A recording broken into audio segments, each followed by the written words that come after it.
let's have a look at a couple examples of graphing a quadratic. So here's our first example, 2 times x minus 4 squared minus 1. Now we know that having this multiple in front of our squared part is going to make the parabola either wider or narrower. Because it's this 2 is bigger than 1, it's actually going to make it narrower. But how narrow is the question. So really the most straightforward way to figure out how narrow it's going to be is to plug in a well-chosen x value. So we'll get to that in a moment, but first let's plot the vertex of this quadratic. So because of this 4 right here, we know that the x-coordinate of the vertex is going to be 4. And because of the minus 1 right here, we know the y-coordinate of the vertex is going to be minus 1. So our vertex is, looks like 4 minus 1, it's right here. And because this is a positive 2, we know the parabola is going to go up, but is it wide or is it narrow? Right? We can't tell yet. We do know that there's a vertical axis of symmetry that goes directly through the vertex. So if we can just find one other point on the parabola besides the vertex, we'll be able to reflect it across the axis of symmetry because of the symmetry. And then we'll have 3 points, and that'll give us enough to get a decent sketch for the parabola. Okay, so to do that, let's plug in an x value. Now we shouldn't plug in 4 because we know where the parabola is when x is 4. It's down here at the vertex. So let's choose a different value. Now the thing is, some parabolas grow very rapidly, and so if we moved over, I think even to 6 we might be okay, but if we went over to 7, I think we'd fly off the top of this graph. So let's try x equals 5.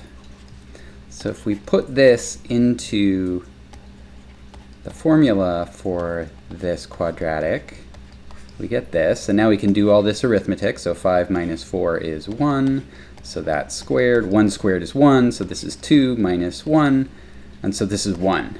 Okay, so when x is, right, what this number is telling us is what the y value is that goes with this x value.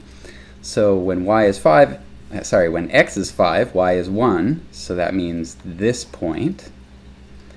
And we can reflect this across the axis of symmetry because every quadratic is symmetric across its axis of symmetry. That's why it's called the axis of symmetry. So we get this point for free. And this gives us a decent sort of guideline for sketching a parabola. So it's going to look something like this. There we go, something like that. So this 2 made this parabola more narrow than it would have been otherwise. To see what happens when the number in here is less than 1 instead of bigger than 1, or rather between 0 and 1, let's try this one. So minus 1/3 times x plus 2 squared plus 5. So again, we can tell where the vertex is just by looking at these guys here. So the x-coordinate is minus 2, and the y-coordinate is 5. So minus 2, 5, that's here. We know that this parabola is going to open downwards because of the minus sign in front. It's just a question. Oh, also we know there's a vertical axis of symmetry going through the vertex. Now it's just a question of how widely does it open. Now because of this 1/3, if we just say move over 1, like we move over 1 from the vertex like we did last time and use, say, x equals minus 1, because of this 1/3, we're going to get some fractions when we calculate the corresponding y value, and it's going to be kind of hard to plot the resulting point accurately. But there's a nice trick, which is whatever the denominator is in this part here, so for us it's 3, move over that many. So instead of moving over 1 from the vertex, let's move over 3. That's going to put us at x equals 1, and we'll plug in that value. So minus 1/3 times 1 plus 2 squared plus 5. So this is minus 1/3 times 3 squared plus 5. Okay, now this minus 1/3 cancels a factor of 3, so we're left with minus 3 plus 5, and so that's 2. Or if you aren't sure why this canceling worked, another way to do this is minus 1/3 times 3 squared is 9 plus 5, and then 1/3 times 9 is 3, so minus 3 plus 5, and again that 5, and again that gives us 2. So now we have a point 1, 2. So 1, 2, that's here.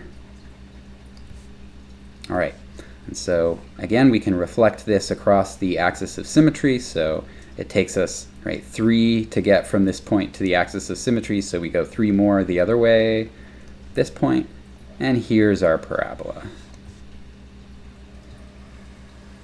So you can see if you choose an x value sort of wisely, it will cancel whatever denominator shows up in front here, and so you won't have to deal with points that have fractions for their coordinates.